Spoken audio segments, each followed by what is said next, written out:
That's okay. Oh, here we go. Mm. Okay, everybody. Nice to see you all again. We are now recording the meeting, just so everybody knows, and welcome to those who are in our audience as well. I'm going to be doing a short PowerPoint in just a moment to go through the agenda, but that's really for more of the substantive items, the discussion items. We wanted to start by asking for a vote among working group members to approve the meeting summary from our December meet and greet. It's technically not a meeting, but since it is a Brown Act group and we had public in attendance, we are asking that you approve the summary notes. And I do promise we'll have more detailed notes for our future meetings, as we're going to want to make sure that what your comments and feedback are recorded. But in the initial meeting, it was really more just a chance to meet everyone and get acquainted and talk a little bit about the project. Yes, Amy, you're on mute at the moment. So moved is what I said. That works. I'll second that. Great. All in favor, please raise your hands. I'm just looking to see that works. Yeah, okay. So those meeting minutes are approved. And with that, we will, looking for public comment on the agenda. Oh, I'm sorry, I printed the wrong agenda. That's what that is. So we are going to do 2 public comment periods during this meeting. We have one at the beginning and we have one at the end. I see 2 people who are in the attendees area, and we'll ask if either of you would like to speak. You can use the raise hand feature and we'll call on you to take any comments you may have before the meeting starts. And again, we'll call on you. We will call on whoever in the public area would like to speak at the end of the meeting as well, if you are so moved. Okay, doesn't look like we have any public comments. Again, welcome to our working group members. We are expecting a few more of you to join us. Let me now share my screen. Actually, you know what? We need to take roll call, and if we can do that for just a moment, that would be great. So I'm just going to read off the names of the working group members, and if you're here, please indicate by saying present. Omar Carrera is not yet here. Don Dickinson is not yet here. Linda Jackson. Here. Okay, Lorenzo Jones is going to be late. Cesar Lagleva. Present. Amy Lykover. Present. Diana Lopez. Present. Rena Lopez. I know you're here somewhere. Present. Sorry, I was mute. Okay, Tom Monahan. Present. Great. John Previtali. Present. Daniel Ryan. Present. And Joanne Webster. Present. And Andrew Henning also. Present. Andrew, I'm just going to put you on the spot for a minute, because we, at the first meeting, we all introduced ourselves and talked a little about who we were and what we were bringing to the table as far as housing. Could you maybe do that for those who don't know you, and since you were unable to attend the last meeting? Yeah, sure. Happy to. My name is Andrew Henning. I am here through Opening Doors Marin. I worked for the city of San Rafael. Most of you, if I know you through that capacity, for about 5 years as the director of homeless planning and outreach, overseeing the city's homeless policies. And through that position, roughly probably 2017, I helped co-found this group, Opening Doors, which is committed to trying to create more permanent supportive housing throughout the county. So I am now, that's kind of my primary hat in Marin County that I'm working on, trying to support the county and creating more housing for our most vulnerable people experiencing homelessness. So for example, if you've, I'm sure, seen some of the controversy around the project Home Key Opportunity in Larkspur, that's something that we're supporting the county and trying to acquire that property.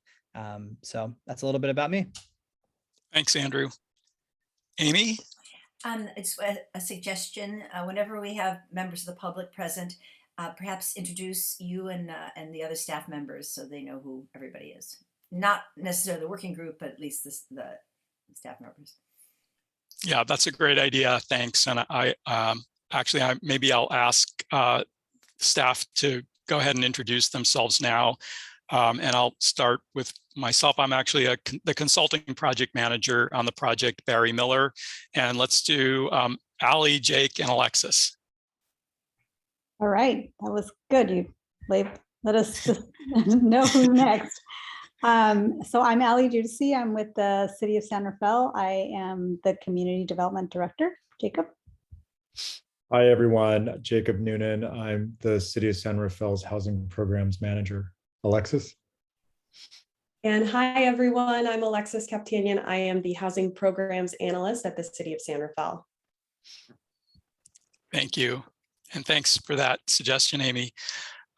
Okay, so I'm going to now share my screen for a minute, go through a quick presentation, and then we're going to jump into our discussion items. And let's see if I can get this working.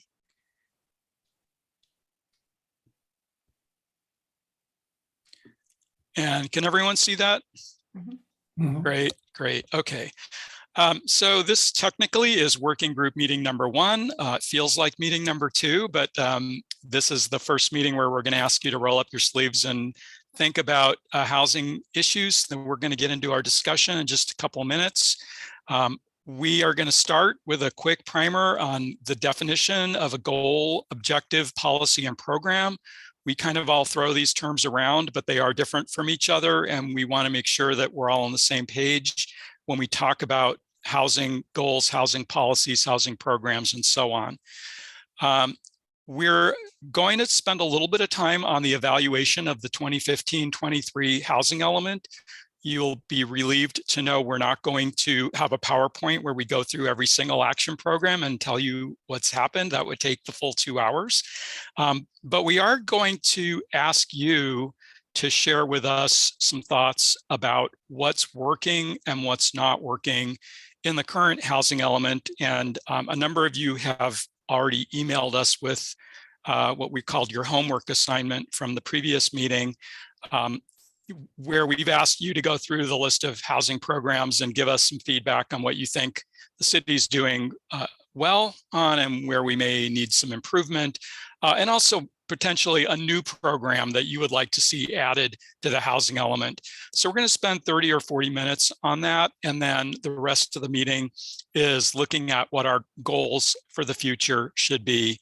It's really kind of a visioning conversation, looking at housing issues in the city, looking at what our current housing goals are in the housing element that was adopted 8 years ago, and thinking about whether those are the right goals, whether we may need some new goals, and then just in general having a kind of what I would describe as a high-level aspirational conversation about how we can improve housing in the city. And that will help us as staff and consultants go back and draft some new goals that you will be able to give us feedback on at the next meeting. And then finally, at the end of the meeting, a little bit of time for general announcements and updates and public comment again. So we don't have a whole lot to say about goals, policies, programs, and objectives. So this slide is actually from the general plan, and it gives you the definitions of those terms. When we talk about a housing goal, this is a very high level, broad, aspirational statement that essentially talks about what we want for a particular topic. So for example, ending homelessness would be a goal, or having clean water for all residents would be a goal, or a more sustainable community, and so on. So they're aspirational long-term statements. A policy is a more directed statement that helps us get to a goal. So this is essentially a statement that uses a word like encourage or prohibit or strongly encourage, or it's and so forth. To typically describe an action, something that can guide the day-to-day decisions of the city in the future. And most of our planning documents are policy driven. So a majority of the content of those documents are policy statements that help inform programs, which is the bottom of this pyramid that you see here. The programs are the specific action steps that can be taken to implement the policies. They may be our standard operating procedures. They may be specific actions like rezone this property or change the percentage of housing that is affordable when a market rate development gets built from 15% to 10% or something like that. They are action items that can be assigned to a city department and given a priority. There's a time frame that maybe is associated with each program. And in the housing element, we also have what are called objectives. Objectives are measurable and quantifiable. And so the state of California actually has given us some numeric assignments in the current housing element, in the new housing element rather, where we need to basically show that we can produce a specific quantity of units by 2031. Those are objectives to say that we will produce, or we have the capacity to produce a certain number of housing units that are affordable to a specific band of income by a particular date. So in the existing housing element, which was adopted in 2015, there are 2 goal statements, and each of those goals has multiple policies. There are 19 policies in total, and every one of those policies has 1 or more programs. So we have 49 programs altogether in the current housing element. The objectives that are in that element, in other words, the numeric targets, are on the screen. You can see them here. They're broken down by income group. What this is basically saying is the city set out to produce 120 extremely low, 120 very low, and so on, housing units that are affordable to people in these different income groups. And that number at the bottom, that 1007, that was the regional housing needs assignment, the allocation that was given to San Rafael by the Association of Bay Area Governments back in 2014 when we did the last housing element. So that number, I think we talked about last time, is now 3,220. And all of those numbers in the new construction category have gone up proportionally. The rehabilitation number, which is set by the city, was an internal number that was essentially saying we will use housing funds to help very low income and extremely low income homeowners with rehabilitating their residences. And then the conservation number that you see on the far right is protecting existing affordable housing units that face the risk of loss due to an expiring subsidy. So for example, if a project was receiving a subsidy that was going to expire during the time horizon, that the residents of those units would not be displaced and that those units would remain affordable. In this case, you can see all of the conservation goal was for extremely low and very low income households. So I mentioned that there were 19 policies. These are the topics that were covered by those policies. Part of the exercise before us today is to, we're not going to go through these one by one, but it's really thinking about, does this list of 19 topics adequately cover the housing issues that we're dealing with in our housing element? Should these be reorganized or regrouped somehow?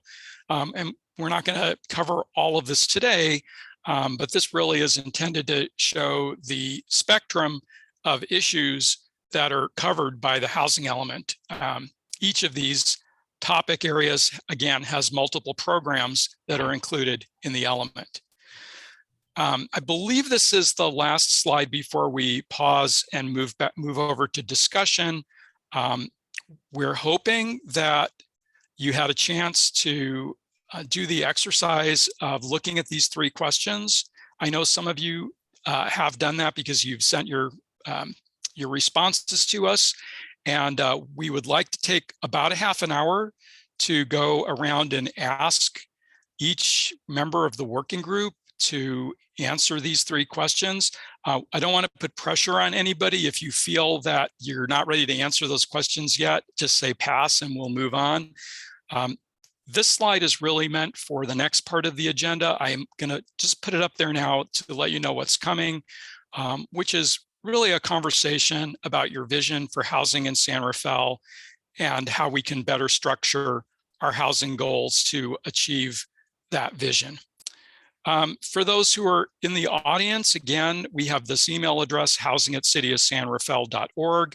We have the website, sanrafaelhousing.org, and we are encouraging public comment on these questions at the same time we're asking you all to comment. So at this point, I'm going to just pause and ask our committee members if they would not mind sharing their thoughts. And I will probably go by calling you out as I see you on my Zoom screen, unless somebody really wants to go first. And in that case, just raise your hand. So again, we're asking, and oh, great, Amy's going to go first, and you're actually the first person on my screen too. Or maybe you just have a question. I do. Okay. Thank you. You went over very quickly conservation and rehabilitation, and I think I've got conservation, but rehabilitation, is that helping physically maintain the housing for very low income inhabitants? Yeah, it is. It's really grant funding or loan funding at low interests that can be used to help folks rehabilitate their home if they have maintenance issues or weatherization for energy purposes, or structural deficiencies in their house, but they can't afford to cover the cost. That would be what that number is associated with. And yeah. I actually could go first. My statements will be rather broad, but first I want to thank the housing staff for the absolutely incredible job you did with your notes. I simply cannot believe the work you put into it. It's stunning. I mean, you went, square by square by square by square with concrete suggestions. I think you've made our work much, much easier. I just didn't even expect that. So thank you. There are two threads that I consider to be missing from the housing element, and I'll just say them. One is a sustainability thread, and one is sustainability eco thread for housing. There are two at the end. There are two projects that seem like they're kind of tacked on. I would like to see that throughout, and I'm talking about environmental justice kinds of things, where structures are built.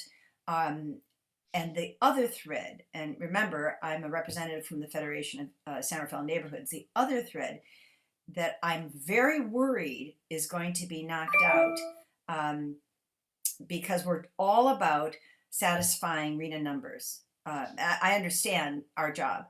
However, I think we would be remiss if we were to start knocking out the word community and neighborhood. Even if you build, a housing, structure with lots of units and affordability, and you have many, families who are able to enjoy our beautiful city who couldn't have otherwise. If you're not thinking in terms of the environment for them and for the building. I'm not just talking building codes. I'm talking about, are they close to a freeway? The pollution is that kind of thing with the environment, air quality, water quality nearby. And the other thing is there a sense of community within that building? And within the area, are kids able to walk to school safely or ride their bikes to school safely? Is there a park nearby? These are elements I really think are missing in what I read anyway. Everything else I love. Great, Amy, thank you. Joanne, I see you have your hand up. Thanks, Barry. And I'm not sure, do you want us to make comments on specific programs that are existing in the housing element right now that we think are either working or need improvement? Or do you want us to be a little more broad in terms of the goals and the current element? It's a great question. And at this point, what we would like is for you to just identify one program that you think is working really well, that you think, yes, the city got it right and is working. This program is working. One where you think, you know what, this program is not working. Either it wasn't a good program or it wasn't funded, or, just it's not So yes to a specific program. And then is there a new program you'd like to see added? The second part of the meeting, we're going to come back to what you just said about the bigger picture goals and a broader discussion of how we can improve housing in the city. Awesome. Okay. So I think one program, which was the in lieu fee and how that's been used, I think needs improvement. So it doesn't appear to be enough money in order to fund, create a permanent funding stream for workforce housing. So I think that that's something that could be, that's a goal actually that I think that we should look at in terms of the new element is creating a permanent funding stream.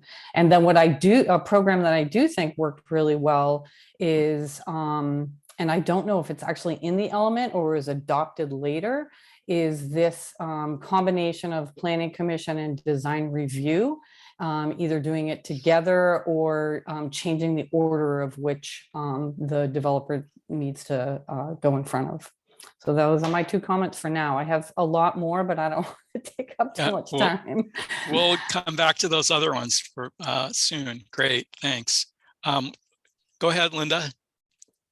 Okay, thank you. So I think what the program that works well is the accessory dwelling unit program. The city has stayed on top of the state law changes and have really made it easier, and we need to do everything we can to move that forward. It's maximizing the resources of existing structures. What hasn't gone so well, and I may differ a little bit from Joanne on the specifics of why it hasn't gone so well, but the recent changes to the inclusionary ordinance reduced the inclusionary ordinance, but by too much.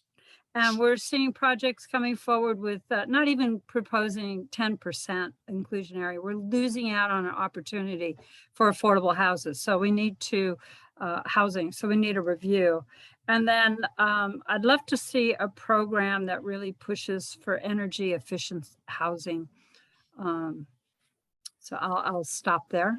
Great. Rep for MEC and for Sustainable San Rafael.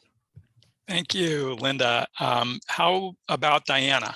Okay, so I'm actually going to talk about the pros and cons of the same program. I'm really impressed with the work that's been done with homelessness. I think there's been a tremendous effort and a lot of progress made. And then on the flip side, for those folks that need supportive housing and have mental illness, I think there's a long way to go. So for me, it was this kind of the same program, but two different aspects to it. And what I would also ask is, in the work that you do, instead of calling people seniors, I know it's senior housing. I think it's important to call it senior housing, but what we're really trying to do is call people older adults instead of seniors. And if we could conform with that, I think it really would serve us well. Thank you. Great comments. Thank you. Okay, any other hands up? Let's go with John Previtali. Yeah, I'll go just to sort of add on to what the last speaker was saying. One of my choice for a program that is not going well is also the supportive services aspect of homelessness. And specifically, I read in the IJ, I think it was about a month ago, maybe less, that sadly 45 homeless people died last year in San Rafael, and 36 before that. And it didn't go into the sources of death, but it was exposure was noted as a threat, an obvious threat to the health of homeless people. So I feel like there is room for a lot of improvement, specifically around supportive services of homeless people. Regarding a program that I think is working well is community collaboration. And I have to admit, I don't know a lot about this program, but in the notes, it said that some of the results were the Whistle Stop and Homeward Bound facilities. And yeah, I think that those are great examples of as the program name denotes, working with the community on affordable housing solutions. I will tell you a program that I think we should add, and actually I'm not sure if this would be considered a new program or not, but it's definitely a new effort. It would be the concept that we applied to downtown, and specifically a precise plan. And you know, as people know, the downtown precise plan is intended to streamline permitting and encourage you know, development of the downtown in a way that is consistent with what the community wants. And you know, there was a huge amount of stakeholder engagement and ensuring that, you know, zoning was done properly, and then that also the design and the architecture, the aesthetics of new development is consistent with what the community wants. And you know, in reading some of the pushback that developers get from cities and communities that really hinders development, it seems like having downtown precise plans for neighborhoods in San Rafael would really work well in streamlining the development of affordable housing and you know, mixed use, mixed income housing that we would like to see in the single family home in the historically white neighborhoods. So that's the idea for a program to add it. It would be a series of neighborhood-based precise plans. Great, thank you, John. Daniel, did you have your hand up? I did. Thank you so much. So coming from the perspective of an affordable housing developer, one thing I would like to stress more than anything else is predictability in the process. So when I read a plan, if there is the more unpredictability that can spawn from that plan causes that much more heartache. That being said, especially given a lot of the state's new housing density bonus laws that are been passed in this last several years, I think it would be prudent that the city be proactive on those fronts rather than reactive to developers looking to use those, and to look at some of those density bonus concessions. And for anyone who are not familiar with density bonus concession, that doesn't mean just more units. There are other development concessions that includes, including sometimes parking and other spaces. So rather than reacting to developers who are moving towards going with these state bonus density laws, the city to be proactive on that front. Beyond that, I think it would be prudent for the city to look at some of the housing zoning overlays, and maybe that's what John was getting at. But affordable housing overlays are great ways to provide some of those incentives in areas identified by the city that would be good for affordable housing, and allow developers to, again, know sort of the bonuses and concessions that are allowed in those sections of the city. Great, thank you, Daniel. I see Omar has his hand up. Thank you, Barry. Yeah, my comments are based on the recognition the housing programs and policies have historically been discriminatory against people of color and low-income residents. So my first reflection about what program is working well, I know this is recently new, the Inclusionary zoning program. They believe that reducing from 20 to 10% was going to incentivize housing development. And I believe the policy was approved in the late 2020. And I know that with the pandemic changed everything, right? Because we don't know exactly if construction was not down because of the pandemic, because of the cost. But I think it would be wise for us to have regular reports on that. Is that really making a difference? Because the assumption this policy at least was built, it was the assumption that people are not building because of the 20% inclusionary policy, and we would like to see that's actually creating the effect that the city was expecting. In terms of what's working well, I think the focus on equity and inclusiveness, the city of San Rafael has brought during the 2040 general plan to engage and gather input from underserved and underrepresented residents on the earliest stages of this type of conversations, right? We're talking about policy, we're talking about what's going to need to be happening.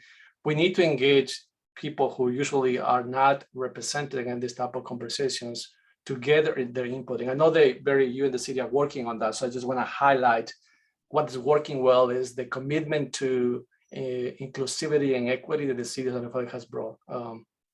Thank you. Thanks, Omar. Let's see, we've got about 5 more of you to weigh in on this. How about Rena? Rena, I think you submitted something in writing as well, and thank you for doing that. Hi everyone. Yeah, so I want to discuss about something that is for me important. This meeting is the rent control. So goal that is working, what I read in the book of policy and programs is diverse housing supplies H7E, retention of mobile home and preservation on existing home sites. So the mobile home rent stabilization ordinance, it's working, and in August 2021, a city attorney assisted and sent letters to the owners of the RV park of the San Rafael to propose exponential rent increase in units and spaces for residents of the community. So what is not working is 2% of the San Rafael residents receive a benefit from the mobile home rent stabilization ordinance. What is the equity for all the rental residents in San Rafael? So, it's only 2%. It's one of the things I wanted to look forward to see what can we do to change those. Mm-hmm. I have another one. I read one about the house condition and maintenance, for example, at the HAA apartment inspection program. 48% or total percent of multifamily units in San Rafael housing stock is reviewed on a 5-year cycle for safety and code enforcement. 52% of those non-multifamily housing is not included in those inspections. Is public aware of this program? Do residents get results and notification of the housing inspection if there are multifamily units? I haven't seen any records, so I would like to know. And if there's something that we can discuss about it. That's my part of my homework. Yeah. Thanks. I was going to ask Ali or Jacob if you guys do you want to say anything about the rental inspection program and how that works? Yeah, I can share really quickly. So we in an effort to, treat all apartment developments equally, we are on a cycle where, we go through each of these apartments and circle back around. We try to do it within that 5-year time frame, but in the past year or two, it's been more difficult because of COVID. The way these inspections are done is that our inspectors provide notification. We have to provide notification to each of the unit tenants, and we give them a sufficient amount of time. I'm drawing a blank on what that notification period is, but we give them a sufficient amount of time for our inspectors to show up. And out of those inspections, if there are any areas that need to be addressed, we provide a list to the property owners, and we give them a certain time period to correct those. Any life safety, major life safety concerns we are more inclined to give them less time to address. For example, if you don't have hot water or some other similar issue that we were going to expect that to be rectified more immediately than if you didn't pull a building permit for the window, for example. So we do these ongoing. I'm trying to make sure I addressed all of your questions, Rena. Yes, you have. Okay. But Great. I have a quick question, if you don't mind. I Sure. do live in a multi-family home, and I had never seen, or my landlord had never had any notification to do a inspection. So I've been living here for 10 years, and I have not seen that. And that's what I was wondering, according to the policy and the programs, there's something, okay, we need to address this, because if I do live in a multi-family home, I have not seen this happening. Oh, interesting. Yeah, I'd like to talk to you more about this. That would be great. Okay, yeah. Great, thanks. I saw Andrew raising his hand just before we went to Rena. Go ahead, Andrew. Yeah, sure. So in terms of things that are maybe not working, I had noted policy, I think it's H12D, it's the current shelter zoning. And I think that there could be an opportunity there. I think the current SB2 zoning is limited to a part of like an industrial part of the canal. And I think that that's both in terms of equity and just practicality. I think we should aim to maybe make that a citywide goal to allow easier potential zoning for shelter or other kind of emergency interventions. Just as a quick example, when Project Home Key went through in San Rafael, it was just across the street from what was allowed for emergency shelter. So it created some challenges in standing that capacity up quickly. So I think that that's kind of a low-hanging fruit area to change for a lot of reasons. In terms of something that's working, I think it's H17C. It's I think all of the affordable housing incentives are really positive, but I've noticed over time that one in particular, the fee waivers on the front end can be very helpful for especially nonprofits or other entities that are trying to just get projects off the ground and get some momentum. It can be hard for them to have that kind of risky front end operating capital to do some of that work. So, and I saw Daniel give the thumbs up. So I think that could be a really positive thing to expand and do more of, especially as there's more staff capacity. And then finally, for something to add, it's kind of two things. So I'll say they're kind of related though. I do think anything that the city can do around better kind of like open data around progress towards our housing goals. So for example, even the table that you showed earlier and then the upcoming RENA goals, it'd be great to see, what have we zoned for? How many housing starts have we had? What's progress towards those goals? I know some of that the city cannot control, but I think having easier data that could be accessed at any time would be really positive. And then similarly, in terms of like the outreach around our housing progress, I think what's good is the state is passing a lot of laws to help spur different housing goals, whether it be production or rental protections. But there's a lot of confusing overlap among just take renter protections among local ordinances, county ordinances, state ordinances. And I think that can be really hard for people to navigate. So I think having some way more proactive through the city or whether it's contracting out to be able to describe to both tenants and landlords how these policies work, how to be in compliance with them, sort of building on what Rena was saying. I think that could be really positive to add moving forward. Great, thank you. Let's go to Don Dickinson. In terms of what is working or can work, I'll touch on an issue that both Linda and Omar raised, and that's the inclusionary housing requirement. As a concept, it's very good.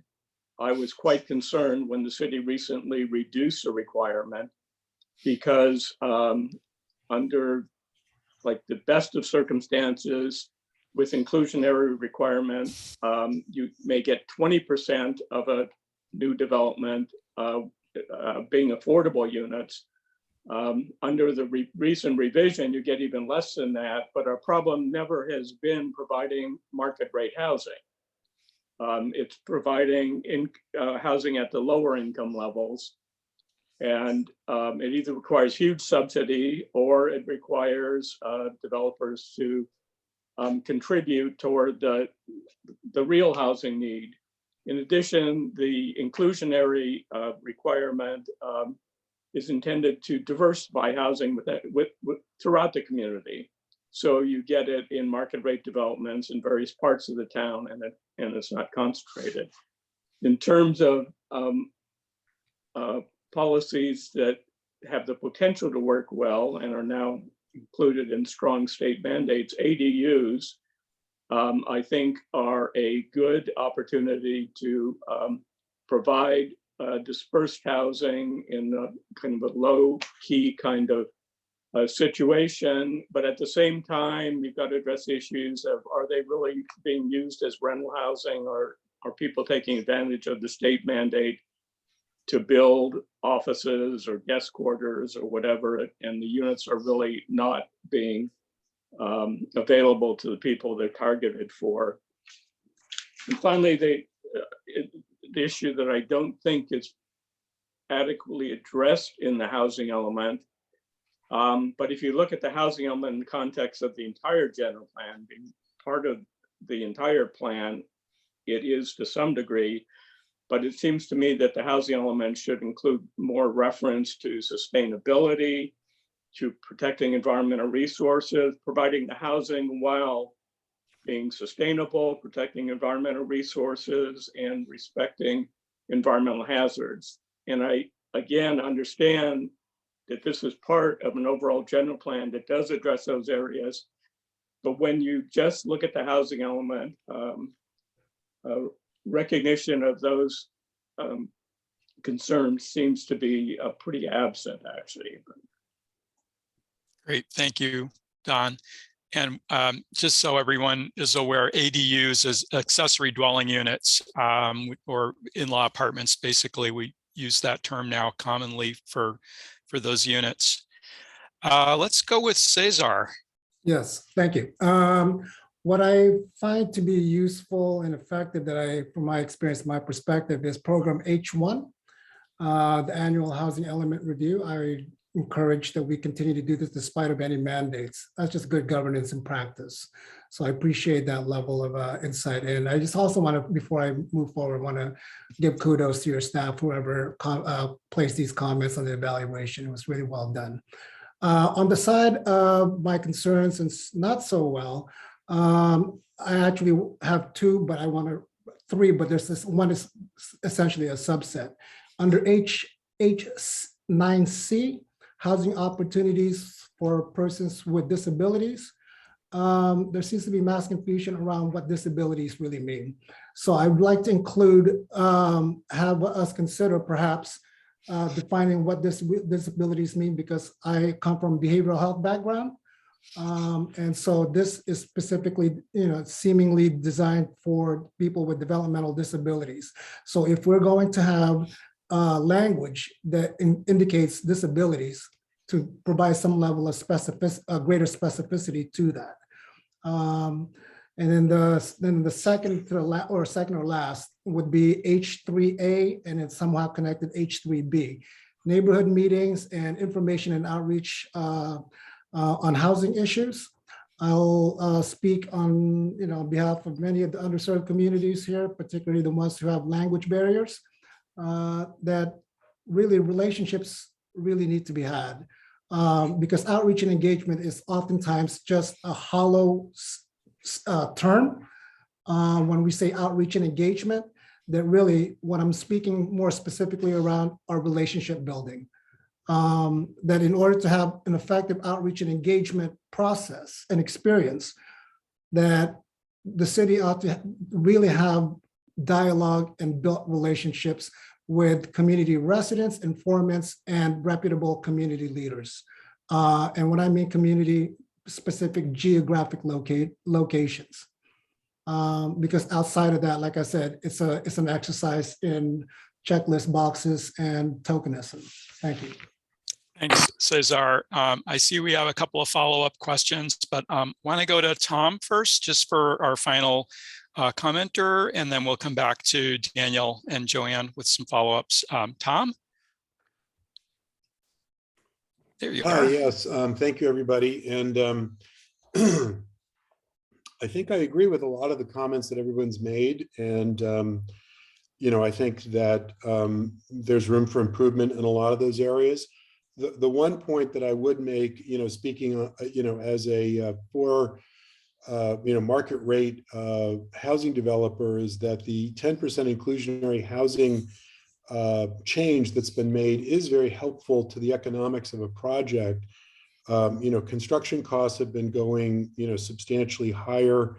Obviously, during COVID, we've had a lot of issues associated with labor and materials and all of that, but we've seen a dramatic increase in costs. So the having a 10% inclusionary housing component in the project allows 90% of the project to actually be for profit, which is helping to balance that out. So I just would want to point that out. So I think that is helpful. That's really all that I would comment on. Great. Thank you, Tom. Sure. Jake, did you want to make a comment? And then I'm going to ask Joanne. Yeah, just before we go to other questions, wondering if how we will invite the public, if we should invite the public to make any comments on the agenda items as we're doing those, and how we would do that. Oh, sure. Yeah, we can take a pause for that. Let me just see if Joanne and I think Daniel also maybe had a follow-up comment, and then we'll see if there's any public comment, and we'll move on to the next item. Go ahead, Joanne. Thanks, Barry. Yeah, Tom kind of already said what I was going to say, but I think it's important for the panel to understand.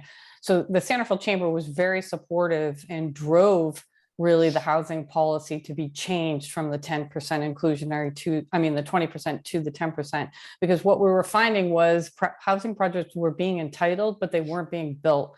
And they weren't being built because they couldn't get financing, because the projects were just so tight in terms of the market rate profit. And a developer deserves to have a reasonable return on their investment. And so our hope is that if we reduced it to 10%, would it spur development? And so it's really kind of in a pilot program. And to Omar's point, it'd be really helpful for us to track that as a community and to see if it is indeed working. Because if it's not working, then we do want to reevaluate it. But I do want everybody to understand that was the goal, to spur more housing projects to come online and actually get built. Thank you.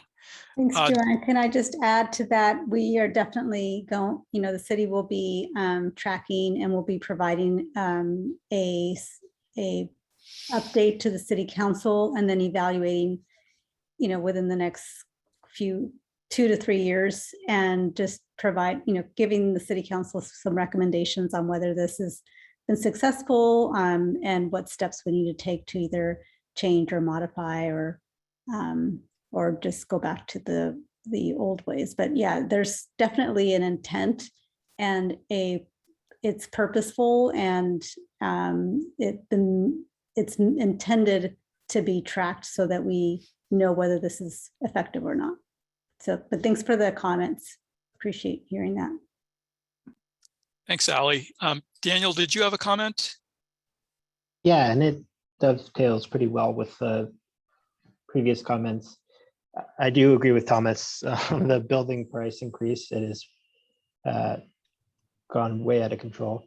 It would be very helpful to track sort of the results of the decrease in inclusionary housing. I do want to lobby, though, for the importance in general of local funding commitments and how important it is to actually get affordable housing developed.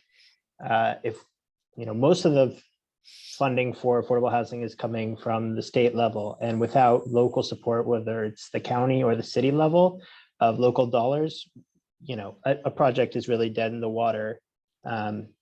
So figuring out a way to, both build market rate housing in a sustainable way, but also make sure that there is funding available to leverage applications for state dollars that are available is crucial. Great, thank you. To those who are in the audience and in the attendees area, if you would like to make a comment on this item, you can use the raise hand feature, and you have an opportunity. I see Grace Garrity. Anyone else? And if Alexis or Jacob can, also there's a call-in 415 number. Let's go ahead and try to limit the comments to 1 or 2 minutes, if you could. Sure, I can take this on. So let me go first to Grace. I'm Hi, Grace. Let me know if you can hear us, if you can speak. Yes, I pressed Great. unmute. Can you hear me? Yes. You're good. Go ahead. Okay. This is Grace Garrity, and I'm with Responsible Growth in Marin. And we too were basically in favor of testing lowering the inclusionary rate, but not to 10% to 15%. The other item was that we also feel that the in lieu fees have to be much higher, and frankly, we don't know if it's a county or city or state mandate where of the 10% inclusionary, 5% could be in lieu. And we really strongly believe, since it was lowered to 10%, that the entire 10% should be actual affordable housing. Thank you. Thanks, Grace. And there's a call in, last 4 digits, 2995. And hello,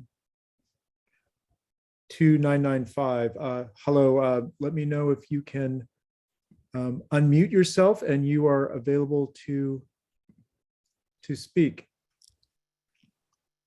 There.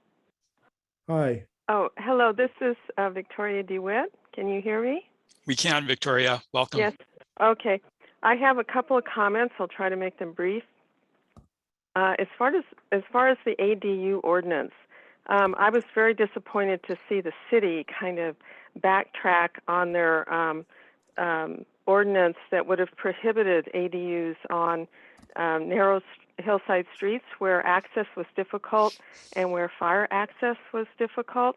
I haven't researched this thoroughly, but I believe the city of Berkeley has a way of restricting ADUs in areas where, you know, emergency access is difficult. And this isn't a stand against ADUs. It's a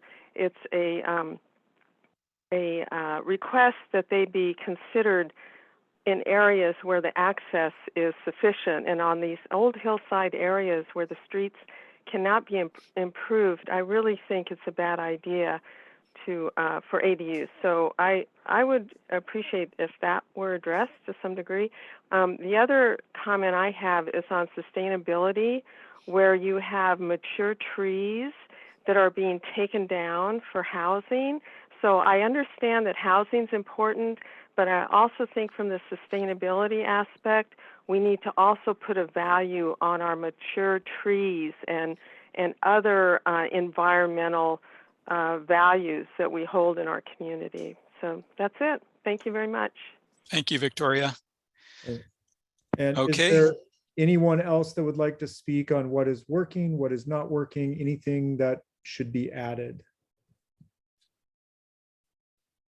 Now is your opportunity. I just wanted to point out that at least 3 of us talked about strengthening the housing element in the sustainability area, as did the last caller. I think it's the San Rafael thing to do. Thank you. Thank you, Amy.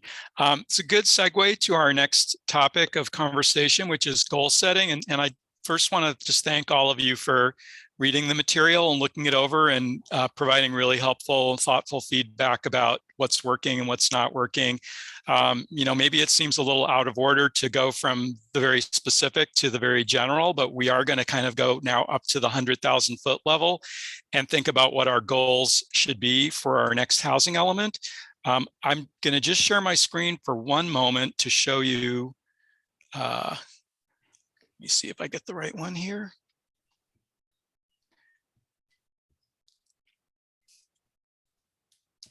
Okay, that didn't work.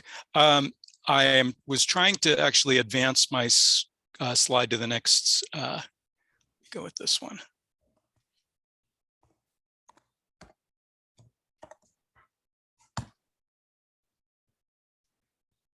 Oops, there we go. I hope everyone can see that. Basically, what we should be looking at are the 2 goals in the existing housing element. I'm just going to leave these up for a minute because it's really the launching point for our conversation about our new goals. And we can keep these 2 goals if we feel it's appropriate, but the idea is to have a look at what these 2 goals are: strong sense of community and responsibility in meeting housing needs, and an adequate supply and mix that matches the needs of people of all ages, income levels, and special requirements. And give some thought to how we might strengthen, modify, change, expand those goals as we think about the future. Before we jump into a conversation about this, I just want to touch base again with Alexis and Jacob about whether we are using the Jamboard for this exercise, to see if you can share a little bit with how that works and let folks know how we're capturing their feedback. Jake? Thanks. I raised my hand to on a couple other thoughts, but Alexis, fill me in if I don't say anything correctly. I believe that we are in the background, we're using technology it's called a Jamboard. It's basically, do you remember if we were meeting all in person, we would probably have whiteboards up behind where we're meeting, and Alexis and I would probably be taking notes furiously while you're speaking. So rest assured, we are doing that. We're just doing that in this environment that will be behind the scenes. And our intent is, as you talk, and hopefully there'll be a lot of conversation, we'll be capturing that, and then we will be bringing that back to you, with this is what we've heard at our last meeting. This is how we see these aspirational statements, these thoughts, these concepts coming together to form these goals. So now Barry had mentioned the goals. We're hoping that this group, that you might have a conversation about aspirations around what housing should be in San Rafael. What's your ideal goal? If you're thinking 8 or 10 years into the future, what should the city look like? What would it look like if you had your ways around this, and what are those great thoughts and concepts? That sound about right, Alexis? Yes. Okay. I'm getting a thumbs up. So back to you, Barry. Yeah, thank you. And just to confirm, are we going to be able to share the screen so we can see the Jamboard compilation of notes, or is that something we're not going to be doing at the end? I'm happy to share it. I can share it towards the end so that folks can see each other for most of the conversation. Does that sound good? That sounds great. That sounds great. Yeah, it would just kind of be neat to be able to see on the screen kind of what the major threads of discussion are. So let's go ahead and try that. We're learning something new every day about technology. At least I am. Okay. Would anyone like to start us off? And Joanne, you said you had some thoughts and ideas you wanted to share later. This would be the time. Oh, thanks. I think they were already discussed, but one word that is just floating around in my head right now is the word attainable. So when you say, I think it was the last goal, and it was like for all income levels or something like that, I think we want to build housing that's attainable to all income levels. I don't know if that's something that resonates with anybody else, but that's just what's coming to my mind right this moment. Mm-hmm. Okay. It's good just to get the word down. I think it can be integrated. Yeah. I see John and then Andrew. And yeah, if you could use the raise hand feature, we'll call on you in order. Where did John go? There you are. Yeah, sorry about that. Yeah, so I have 2 initial thoughts on the goals. One is working in better collaboration with housing developers. And that doesn't mean we don't work in collaboration, or we work in less collaboration with the communities. But it seems clear to me that, the way, not only our city is heading, but, many cities are heading with regard to housing is to work more closely with housing developers to address their needs. So I think that's one concept. And then the other concept I wanted to to discuss is the goal of diversifying the neighborhoods. As folks probably know, Marin County is one of the most segregated, if not the most segregated county in California. And the Canal District is 95% Latino. And if you look at the other neighborhoods, it's almost the opposite, where historically, and the reason that is because, as the reading and folks probably on this call know, is because of historical racist policies that have supported the development of single-family homes. And so I think that a goal should be to, bring people of color into the historically white neighborhoods through more affordable housing, condos, apartments, and I'm not just talking about rentals. I'm talking about housing that can be sold and helps people build wealth. And then the overarching goal of that is to break this cycle of poverty that we see in communities of color that don't have the same access to education, particularly that the historically white communities have had. Can I ask a question about that, Barry? And Yeah, go ahead, Amy. Other staff members. Do we have, through the last census, information that is geographically distributed? We could be broken down in neighborhoods, so we could say what the racial makeup is of Gerstle Park, say, versus Dominican versus Canal. We do, and I believe that it's from the UC Berkeley Othering Institute, and so it is by census tract, and I believe that it was included in the reading list as an item. If it wasn't, we have it as a resource, and we will get that out to the group. It's a great map, allows you can actually click on the census going back in time and going forward to see how there's been shifts in demographics in the city.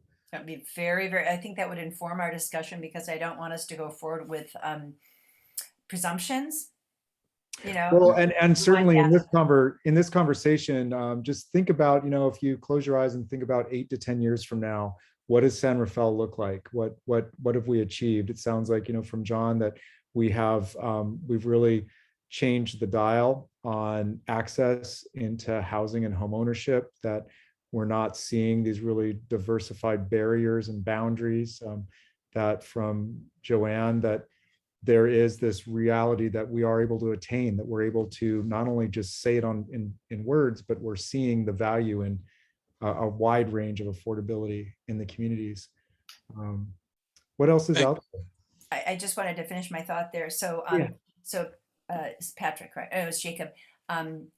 So this othering, Berkeley othering group would have a breakdown, by racial background, et cetera, per neighborhood. The work in the Age-Friendly San Rafael Community Partnership section on housing, we refer to the work of the Othering and Belonging Institute. It's John A. Powell, and they have a whole initiative that they did. They did Fair Housing Research Initiative, and their work is, I think, is excellent.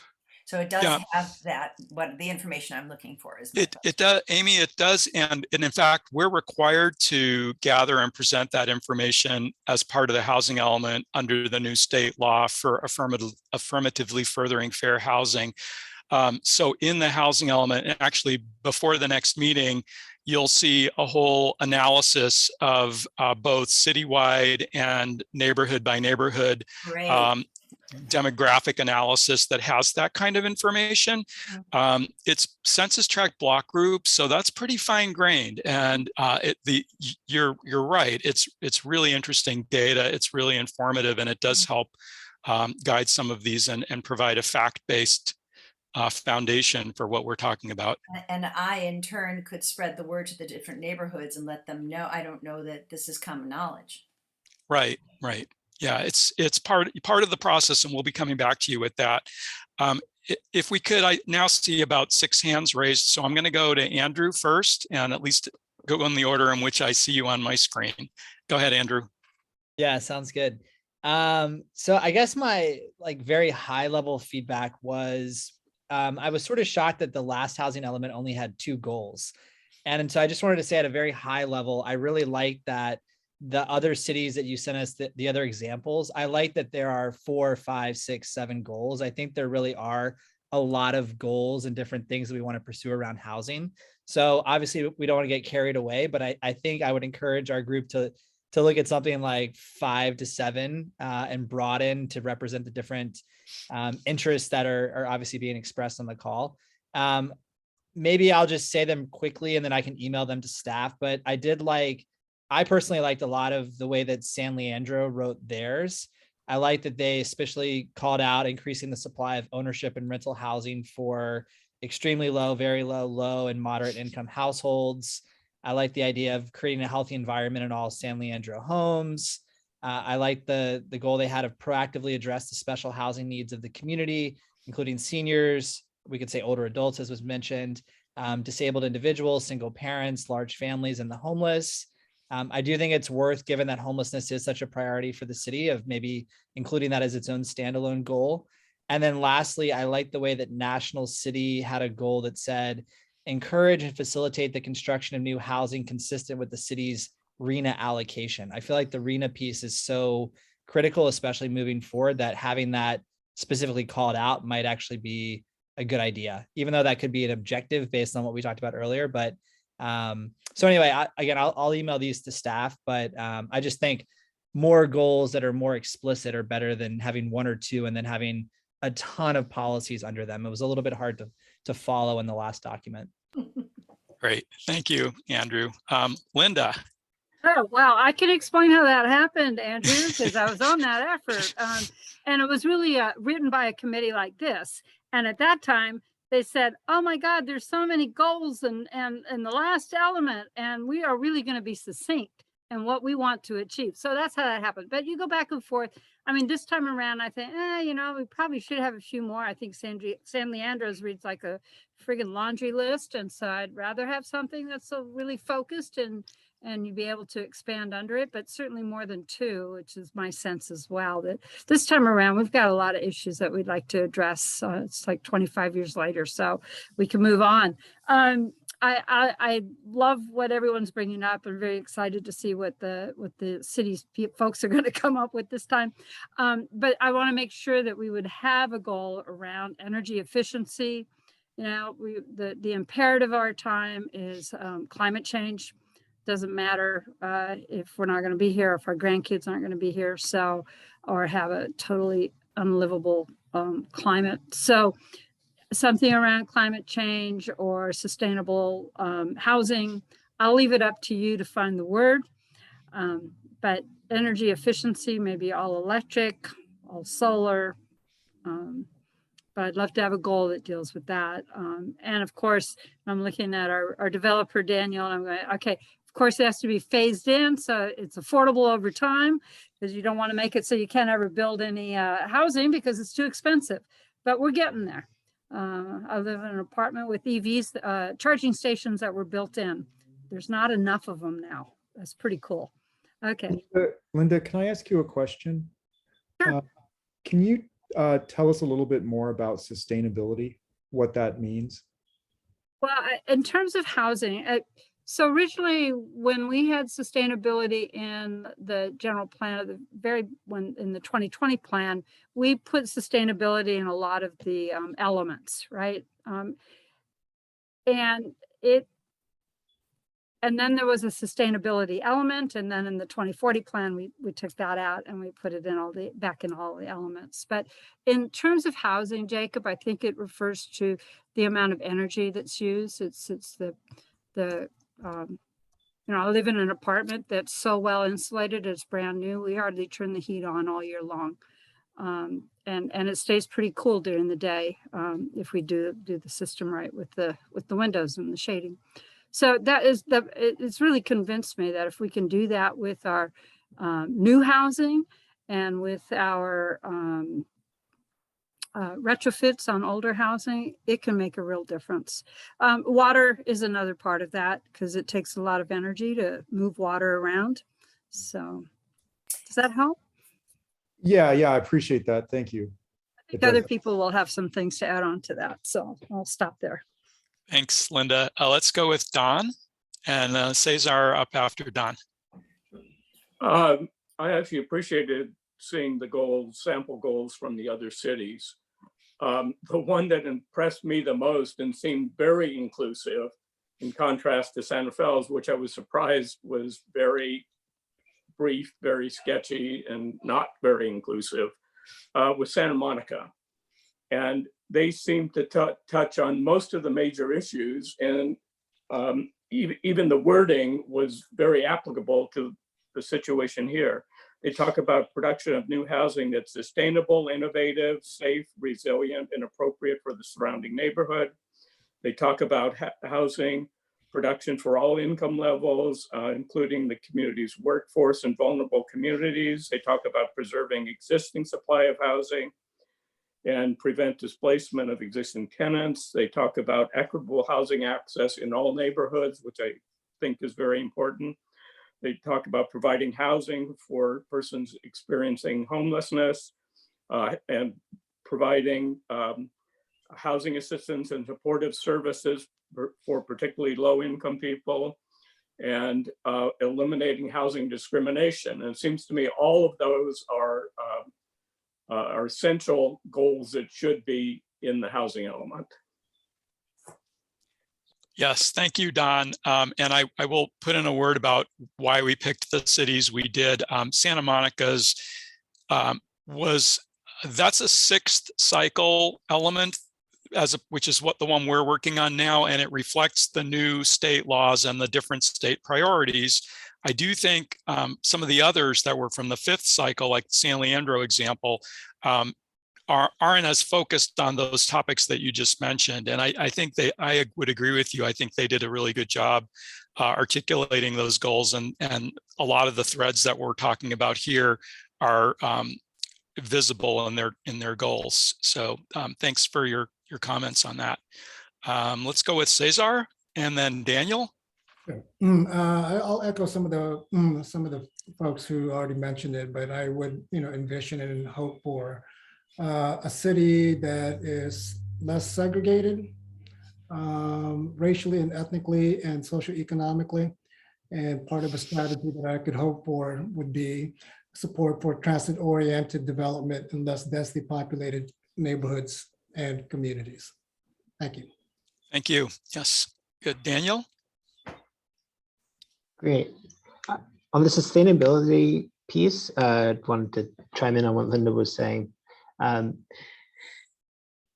my perspective, and from what I understand, I would really suggest that we take a look at sustainability, not in just the design of the building, but how it is built. And what that means is it's much more sustainable to build a dense building, a lot of units. And that's sort of an uncomfortable fact for a lot of people. 1 unit LEED Platinum building sounds really nice, but in fact is quite wasteful. If we are doing transit-oriented development and we're doing high density housing, that is the thing that is really solving climate change. I mean, it is, I am held to do a lot of the LEED Platinum, Green LEED, or Green Point rated through all the state funding applications that we do for our affordable housing. So that isn't a very high bar to hit, and is sort of incorporated into pretty much any new construction that we do. But the thing that really will impact, help, is actually having more people near transportation that isn't auto dependent on less land. So it just a food for thought on that. And then the item that I'm going to keep hammering home is for general policy goals is predictability. Having a predictable process is something that is so important as a developer to understand.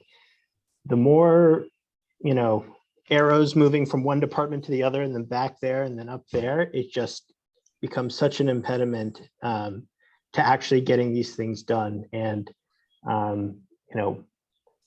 by right entitlement processes and streamlined permitting processes are so important for us when we look into areas to develop affordable housing. So predictability is the word that I'd like to suggest that we use.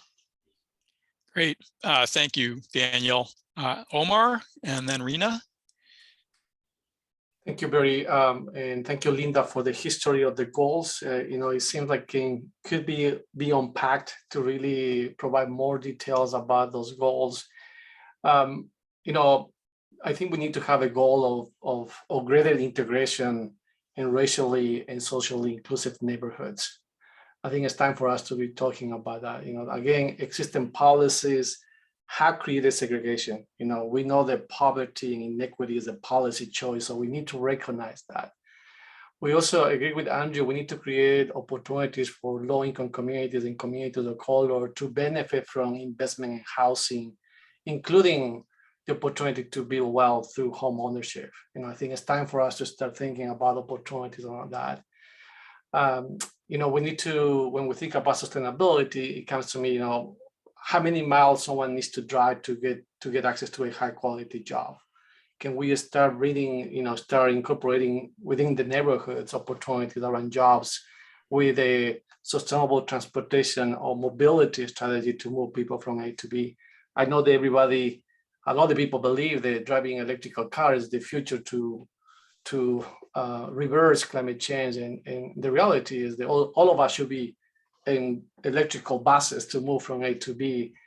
Start looking about building cities that are more walkable, they are friendly with pedestrians and bicyclists, and start driving and being hours on traffic. Again, those are the initial thoughts that I have about the vision for the goals, unpacking and really making very clear those equity goals that needs to be described in our city plan.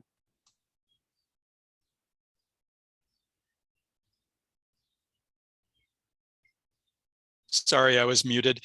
Let's go with Rena. Yeah, like everybody else says, if I want to see San Rafael in 10 years, it needs to be equitable for all. And especially I like the San Leandro city. It's the one that it says increase the supply of ownership and rental housings, affordable for extremely low, for very low, moderate income houses. It will be great if we see something like that coming up on a long term. We need to bring more goals. I have a lot thoughts in my head, but maybe continue having more meetings, maybe I can bring more thoughts and ideas. But one of the main ones is like equitable for everyone in the city of San Rafael. And in regards to sustainability, I work in the Department of the Environment, but one of the things that caught me like years ago, since climate change is a big thing right now, and fires is a big problem in California, and houses were impacted in the past. During the fire, we have power outage, and how we're gonna resolve that, and building new housings with that can sustain power outage for people like disadvantaged communities, or community like seniors, housing who were not able to have power during the time, and because we didn't have, those houses were not built on build more sustainable, so something like that, to have housing more new housings, to new constructions. Rena, can I ask, do you have more thoughts on what equitable for everyone would mean? That's a wonderful vision. Do you want to elaborate? Yeah, it's expensive everything right nowadays, and some people can afford, other people cannot afford anything, and people are moving away from San Rafael because they cannot afford housing here. And so why it's time for us to build something affordable for people like of color, people of different ages, trying to, that they can afford something in San Rafael, like I still rent. I haven't be able to afford buy a house, but I don't want to leave. I don't want to get out of San Rafael. because this is my city for 30 years. So what can we do better? What can we try to be equal for everyone, you know, in general, like an economy impact for all of us? Thank you. Thanks. John, and then Daniel. Yeah, thank you. So what Rena was saying made me think of some of the things I heard in the Sold Out podcast, which was part of the reading, which I thought was a great series. And it's the idea of considering housing a human right. And, you know, this idea actually was first brought up in the 30s by Franklin Delano Roosevelt. And then it was again mentioned just recently by Biden. And so I think there is more sort of interest in acknowledging that housing is a human right, particularly because of the problem of homelessness that we have now, and also the overcrowding that we have in the canal, as is described in the versus canal report. And I realize that it's a loaded term to say that housing is a human right. But perhaps what we could do is you know, include as a goal that we're striving towards, that we acknowledge that housing is a human right, and we're striving towards that. So that's the thought I wanted to contribute. Good, thank you. Daniel?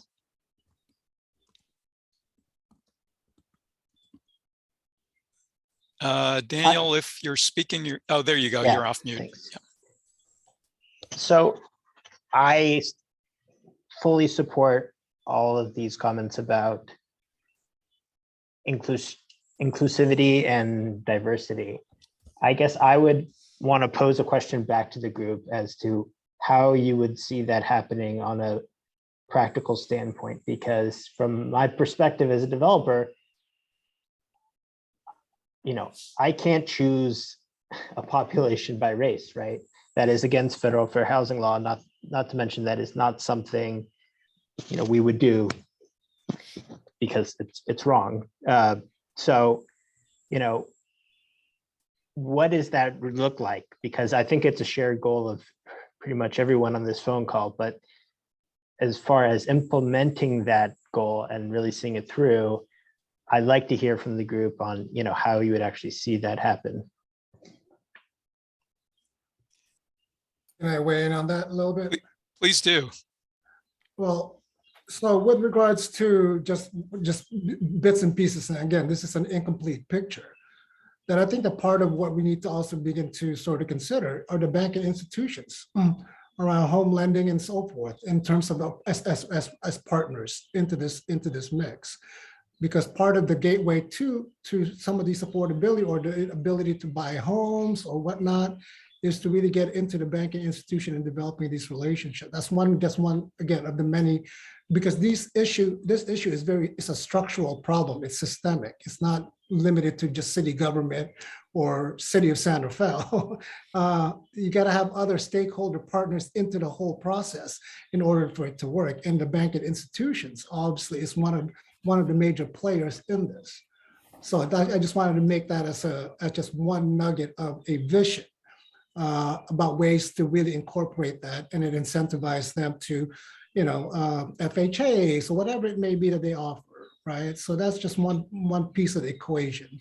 And then also, and I think some of the players in this room already have already mentioned it, around the 10, 15, 20%, you know, of the, you know, of any development that goes around, you know, towards affordable housing, you know, below market rate housing and so forth. So there are existing practices and solutions already that exist within the city. It's just, I don't think that it's coherent in a sense that it really provides a streamlined or a well-coordinated set of solutions, right?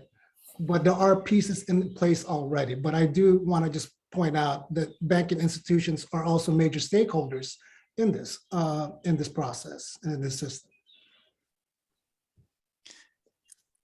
Thank you, Cesar. John, and then Amy. Yeah, just to answer your question and to build upon what Cesar just said, Daniel. So the idea, envision an idea or envision a a world where, to your point, the permitting of development is streamlined, first of all, so predictable, to use your words. But that development is zoned for apartments and condos, basically multifamily housing that is less expensive than single family homes. So just by nature of the fact that those homes are going to be less expensive, you're going to create dwellings and opportunities for low income and people of color to get into those homes, you know, through rentals and through a pathway to home ownership. Because right now, as you may know, one of the biggest barriers to home ownership and rentals is the price of single family homes. And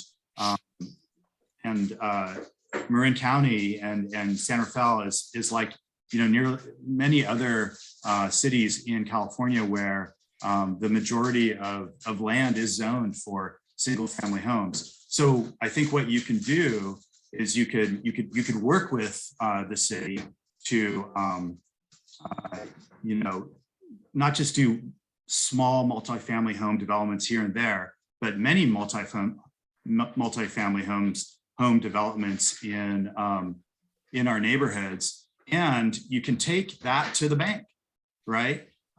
This banks, I have nothing, the fact that I work at a bank has nothing to do. I can't, you know, basically talk about my work very much, but I don't have a conflict of interest with what I'm doing right now, but I work at a bank, and I can tell you that the big projects that have a clear line of sight to development and sales, the banks are the types of projects that banks like to finance. Thanks, John. I see Amy and Andrew and Joanne with hands up. Thanks. As a sort of a broad concept regarding the word equity has been used quite a bit and all that. I like to look at not tokenism, you know, like certain percentage of each neighborhood, et cetera, needs to be completely the same as every other neighborhood, but in fact that all residents have options. So if I were to be a woman of color with a very low income and children, I would like to know that I could live in this neighborhood or that neighborhood or this neighborhood or that neighborhood, that I would have options, that I wouldn't necessarily have to be funneled into a big block apartment building that was, you know, streamlined, permitted, so that I would have a place to live outside of the canal. I'm concerned with the streamlined process. I know that housing is urgent. I know that we have numbers we have to fulfill, but I also, you know, I'm a teacher. I think a lot of us are. I know how important it is, quality of life issues for families, for older adults, for all of us.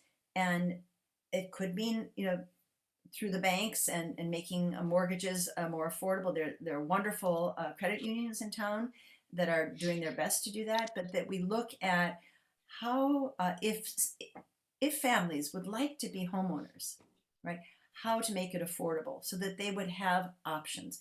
What my big concern about streamlining permitting, and sorry, John, and sorry, Daniel, is the quality of the design. Many of us live here, whether we're renters or homeowners, because it's a beautiful town. You know, because, I mean, not all of it is beautiful, but because it's a beautiful location, because it has great climate, because it's, you know, close to places we want to be. And we don't want to, you've probably read the children's book where in order to keep the furnace going, they rip down the walls. We don't want to just feed the fire and lose the quality of life that we love here. So I think that that's why I'm very concerned about streamlining everything, and in the end, we don't have our town anymore. Thanks, Amy. Let's have Andrew, Joanne, and then Omar. And just a time check, we are probably going to go for about 5 or maybe 10 more minutes on this, and then we want to hear from public. And we have a few announcements before we wrap up before our 6 o'clock end time. So Andrew? Yeah, I think I didn't mention this one earlier, but it is listed also with San Leandro's, but they had an interesting one that said, ensure the local housing programs are administered in a way that maximizes benefits to San Leandro residents. And to me, that kind of ties into this equity conversation in a big way, because, you know, my observation is that they're not enough and there's not enough funding, but there are now policies and laws and protections, whether within San Rafael itself or at the state level, designed to help people either stay in their housing or, again, you know, FHA loans to buy a home or those kind of programs. But there really does not seem to be, and I think this isn't just a San Rafael issue, I think it's a countywide issue. There is not enough capacity of people that can go out and support folks in the community with what their options are, help navigate that process, have legal advocacy, whatever it is. So I know that that's requires investment, but I think that's super critical is to, you know, there's the policies and then there's the people, and then there's this kind of disconnect between how those policies actually materially benefit people. So I think that there needs to be investment in that capacity to support people. And I also think, again, this is not, I think San Rafael, if anything, is probably one of the more diverse communities in Marin. I think every community in Marin should be chipping in regionally to help remedy this issue. So I think both that capacity and regionalizing it is a really important thing for us to consider around the equity goals. Great, thank you. Joanne? Thanks, Barry. I'm not even sure where this comment falls because I've had so much running through my head. But relative to John's point about, you know, it's not just a supply and demand issue. However, if you do increase the supply, then you will have more people of all different races and ages and socioeconomic backgrounds able to live in our community. And that's what we all want.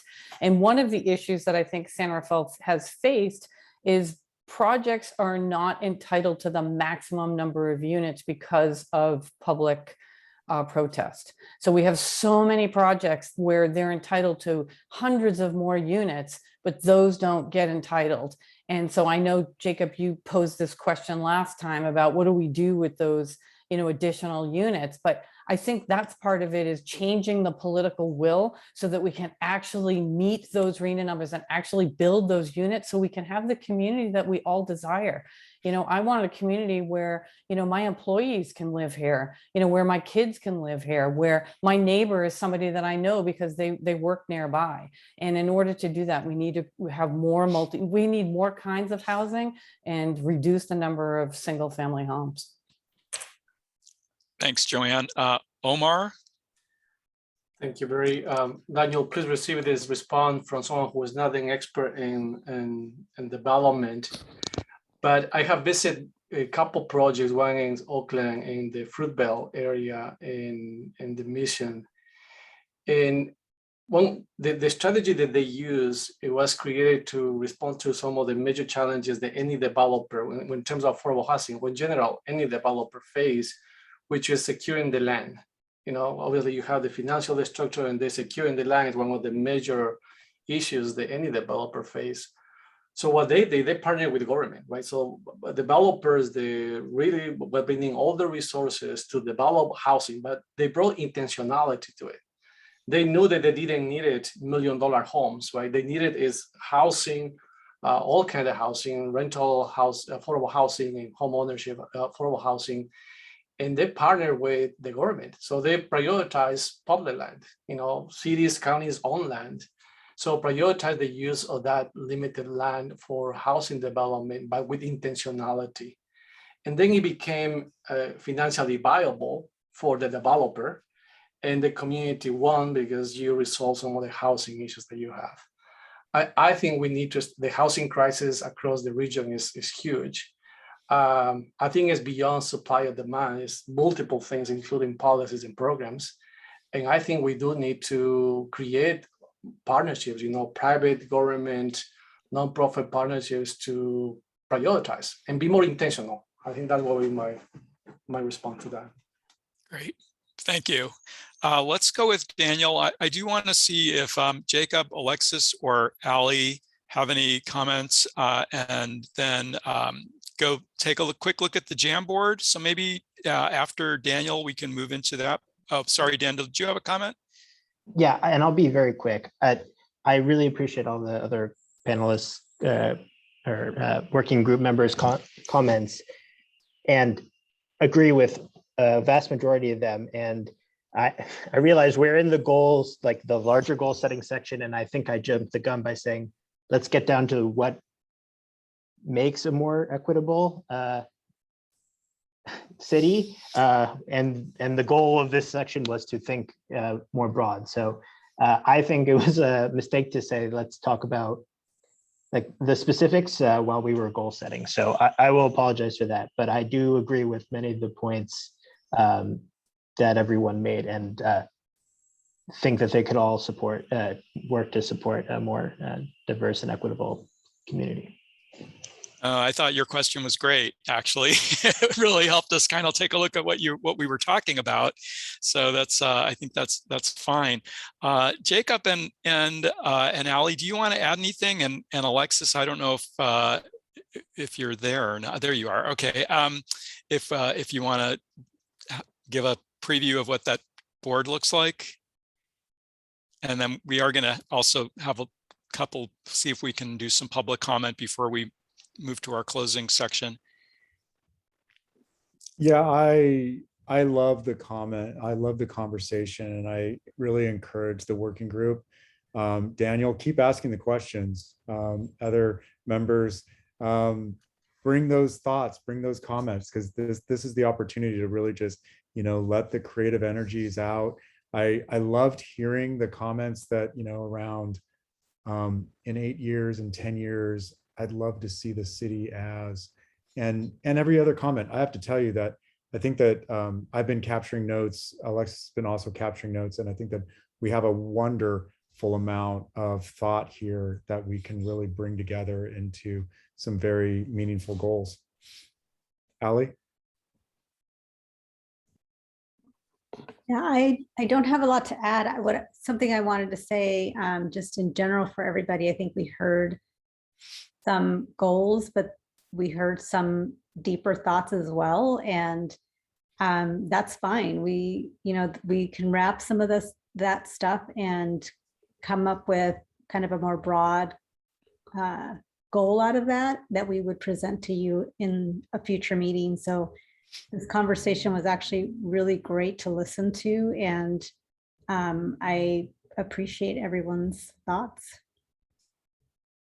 And I also wanted to add, Alexis, you're probably going to share this, but this Jamboard will be available so that you'll be able to see it if you're interested in looking at it. Amy, did you want to ask a question? And then we're going to take any public comment on this before we move to our final items. Well, I did want to say that I'm unmuted, that's pretty cool looking with those Post-it notes. It's pretty cool, right? Yeah. It is. And there was something else I wanted to say, but it just drifted out of my brain. So sorry. No worries. John? Yeah, I'll make this really quick because I know I've been talking a lot, but I just wanted to respond to Amy's concern about aesthetics and design and say that I am like the first person to be concerned about that as well. I live in an original Eichler. I don't want anybody touching this thing, right? And but I mean, if you look at the downtown precise plan, I'm a member of the planning commission, and I was part of putting the downtown precise plan. We put so much thought into ensuring that the design aesthetic, the architecture of the town is going to be high quality through this plan. I feel like we can do it with the neighborhoods as well. So in a way, I feel like what I'm suggesting, which is this precise plan concept for the neighborhoods, would actually safeguard the beauty of the neighborhoods. That would be the intention of that type of precise plan for the neighborhoods. Thank you, John. Rena? We're going to be able to add more comments into the Jamboard. Like if we have more ideas, can we add ourselves? Alexis, how does that work? Is it interactive? Yeah, so we can definitely share a link where you could add more Post-its, or feel free to email us, whatever's easiest. I think just for the sake of this public meeting, we felt like rather than trying to juggle Zoom and this, it would be easiest to have staff take some of the notes, but absolutely we can share the link. Yeah, and it's housing at San Rafael. It's housing at cityofsanrafael.org, right? Yes. Thank you. And please do send us all your thoughts and concepts. You know, I think that all of us are really interested in exploring these ideas further. Certainly, I think we heard a lot of thoughts around achievable and equitable areas in the city, and we'll be exploring what that means and how we get there, definitely in future meetings. Okay, let's see if anybody in our attendees area wants to comment on this item on the goal setting, and we'll provide that opportunity if you are in the attendees area, if you use the raise hand feature. Grace, I saw your hand go up and now it's come down, so maybe you're, let's see. I don't see any hands up at this point. Got a hand up from Grace again. Let me Yeah. I'll allow her to talk. And come on over. Hi, Grace. Did you have anything? Hi. I'm sorry, this wasn't working the way I wanted. It's not so much on goal setting, but it does have to do with helping folks really accumulate wealth and start home ownership. And I just want to mention the Habitat for Humanity project that's going on in Novato, and it's just fabulous. So in terms of, you know, what the city can do to partner and think about that, that would be great. I think it would definitely encompass a lot of what everyone's talking about. And I totally echo Amy's comments. What we hear all the time is not that people are against multifamily housing. They just don't want to see their community or their design. It's not that they don't want people of all income levels, etc. It just has to do with maintaining certain aesthetics and certain community feelings around the community. But at least where I live up in Terra Linda, I'm not hearing that people don't want a really integrated, diverse, socioeconomic, all ages type of community. Thank you. Great, thank you, Grace. Cheryl Bust, looks like Cheryl has her hand up. Hi, Cheryl. There we go. Can you hear me now? We can hear you. Okay, hi. Good evening, everyone. First of all, I just want to say thank each and every one of you for the time you're putting in, the care you're putting in, the intelligence you're putting into this effort. I really appreciate it. As a resident of San Rafael, I just wanted to let you know early on in your process that this spring, I'm going to be engaging a group of elementary school students in thinking about the housing element. I work through UC Berkeley and the Youth and Arts in San Rafael. And in the past, students in 3rd through 5th grade have engaged with the 2040 General Plan. Barry, thank you very much. Also the Resilient by Design Bay Area Challenge. And last year they looked at the Northgate Mall. Every single time we've engaged students in these larger issues, they've brought up the issue of housing and equitable housing as well. And I just wanted to let you all know that we're going to be working with them this spring, sort of paralleling the work that you're doing. And of course, they're young, but still, they're very intelligent, very enthusiastic. They're our most enthusiastic citizens. But I want to know how I want to plant the seed that all of you can think, how can these young people add value to the work that you're doing and inform the work that you're doing in a way that really is meaningful to you and authentic to you. And, you know, I think that they're going to be looking at both sides of the canal and looking at things like sites and thinking about different housing types and thinking about it in an aspirational way. They'll probably be making a model and doing some drawings and some thinking. And they're your allies. So I just wanted to put that out in the beginning of your work to let you know that that's happening this spring at Laureldale Elementary School. And Barry also mentioned that you may be collecting people's housing stories, and that would be something that they could contribute to as well, their own stories as well as their families' stories. Many of the students live in the Canal area, but they also live around Jackson's Hardware and around Laureldale Elementary and scattered throughout the city. So here we are. Just wanted to let you know early on in your process. So thank you. Thank you. And thank you, Cheryl, for all the work that you're doing. Great work that you're doing with the Laureldale students. And we're hoping to create an opportunity to maybe engage them in one of these meetings in the future, either with a presentation or listening session or something. So we'll be reaching out to you about that. Thank you. Any final comments or words from anyone before we move on to our last couple of items? We do have item 5 still to go through, a couple of announcements, and we're going to tell you a little bit about a survey that's in the works. Amy? You're on mute, Amy. First, it sounds like there are at least 2 really good opportunities for field trips to Laureldale and also to Novato, Habitat for Humanity. That would be pretty exciting. The second is, I remembered what I was going to say, which is just very simplistically, 5 goals works. In every organization I've been in, 5 goals is the goal. So that's it. Good to know, the rule of 5. Okay.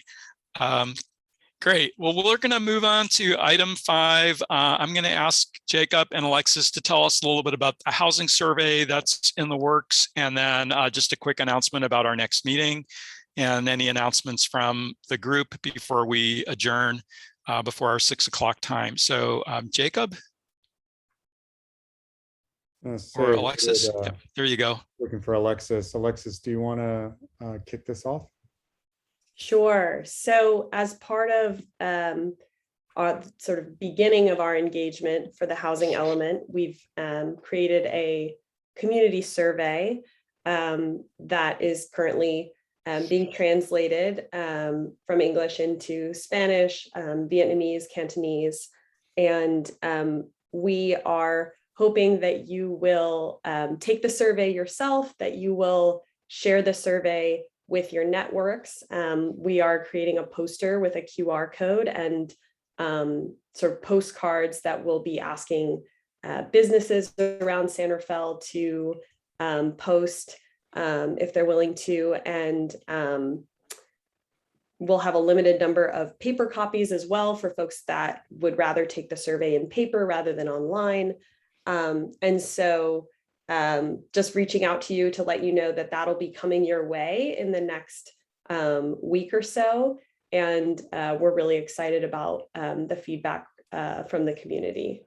Jake, is there anything else that you would want to add? Yeah, we're very open to hearing your thoughts on how we can break down and remove any barriers and limitations. We want to make sure that we're able to reach out and touch and involve anyone and everyone on all aspects and layers, from residents to people working, to business owners, to landlords. And so we're really designing this in a very broad manner. We are hoping that our partners, that the agencies that you represent can help us, push the surveys out. The QR codes, ideally, the digital surveys would be best. But if we can have paper copies available, beyond just posting bringing the posters into businesses around the city, we're also going to be working with our inspectors in the housing inspection program to see if they can't bring those into the apartment building and the communities where they're inspecting. Also working with our property owners, the managers that have BMR units, rental units, to see if they can't bring those into those buildings, so that we can really, broaden and really reach out and hopefully hear back. The survey is about housing needs. It's about housing desires and aspirations. And so we're really hoping to hear from anyone, everyone, definitely everyone across all levels and platforms. And I'll add that the County of Marin, as part of their housing element, also did a housing survey, and some of us were in a meeting yesterday where they said they got I think 700 something responses to that survey. Our goal is to beat them. Haha. We're going to get more than 700 responses to this survey. So we are looking at you guys to help us get the word out and get your neighbors to take the survey, and friends and other San Rafaelians. And you don't have to live in the city to take the survey. We are encouraging people who work in the city and can't afford to live in the city to take the survey also, because that's an important audience. And there is a question about, do you work in San Rafael, and so on. So the other announcement we wanted to make was just I'm going to just do a quick screen share.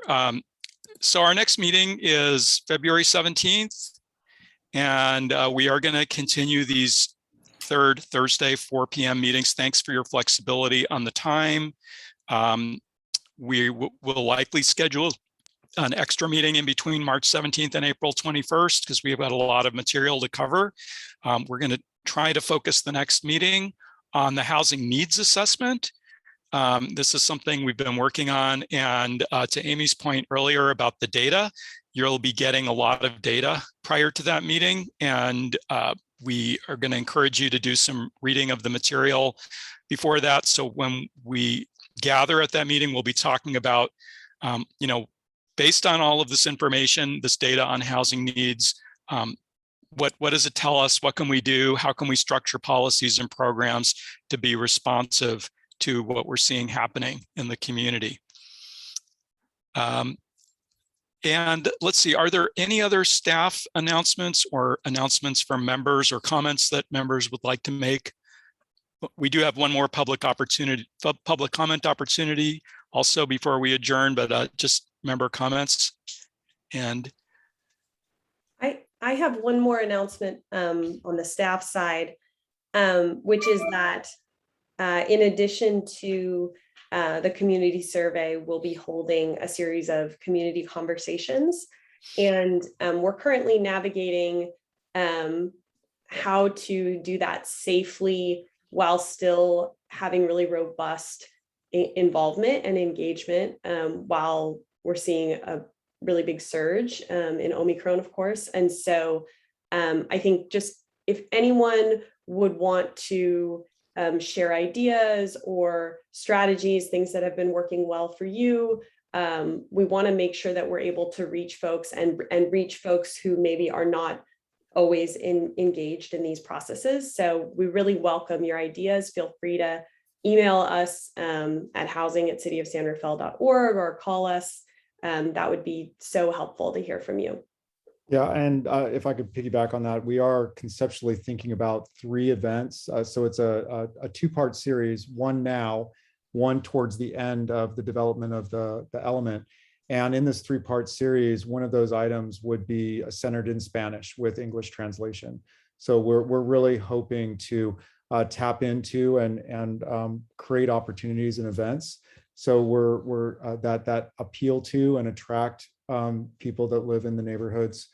And so we're looking to you and to the organizations here to help us design something that would be respectful and engaging and interesting to people, that we can really, we want to connect with people on a genuine and authentic manner. thanks, Jake and Alexis. Any other comments from members? Amy? A couple things. First, this is for Alexis and Jake. The Federation would be happy to invite you guys as key speakers to our general meeting. We are engaged with 18 different neighborhoods, and you could present whatever you want to present and put the survey in chat and that kind of a thing. So we can talk offline about that, or online in another setting. And then the other question is about the survey. How can you be sure that it's statistically valid if Marin County's already given one, so there's no overlap with people who've taken the Marin County one and taking the city one? I can answer that. I don't think that at this point we're intending this to be statistically accurate. There's a couple of things that would prevent us from doing that. One, it's going to be a digital online survey in SurveyMonkey, so we won't really have a means of verifying if people take the survey more than once. We also won't have a way of really equitably distributing the survey throughout the city and assuring that we're touching all aspects within the zip codes or areas of the city. And so what we're looking for here more so is a sense, but we're not aiming towards a statistically accurate survey. Yeah, I think the county faced that as well. The county's survey was, it was really more of an opportunity for folks to just very quickly weigh in on housing issues without necessarily saying, you know, if 90% of the survey respondents feel this way, then 90% of the community feels this way. That's not really the intent of the survey so much as just what are the priorities, what are the issues, what are the housing stories that, you know, people want to share with us. My only caution is that surveys can drive policy. Fair enough. Yep. Thank you. Okay.